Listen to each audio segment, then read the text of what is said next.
بسم اللہ الرحمن الرحیم۔ حضرت دانیال علیہ السلام نے فرمایا، اس فرشتے کا نام جو خواب دکھانے پر مقرر ہے صدیقون ہے۔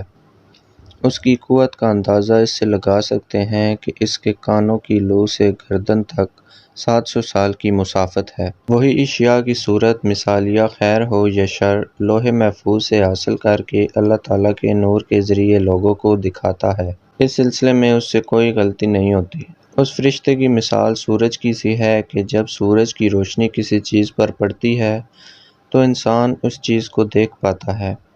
اس طرح یہ فرشتہ اللہ تعالیٰ کے نور کے ذریعے ہر چیز کی معرفت کراتا ہے، تمہاری رہنمائی کرتا ہے اور اس چیز کی تمہیں تعلیم دیتا ہے جو دنیا اور آخرت میں خیر و شر کی صورت میں تمہیں پیش آنے والی ہے، اور اس چیز کی خوشخبری دیتا ہے جو پہلے کر چکے ہو یا آئندہ تم سے صادر ہونے والی ہے، اور تمہیں اس مصیبت سے ڈراتا اور تنبیہ کرتا ہے جس کے تم مرتکب ہو چکے ہو یا آئندہ ارتکاب کا ارادہ رکھتے ہو۔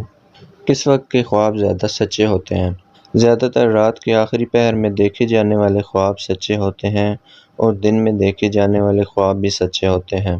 حضرت امام جعفر صادق رحمۃ اللہ علیہ فرماتے ہیں، قیلولہ میں دیکھے جانے والے خواب زیادہ تر سچے ہوتے ہیں۔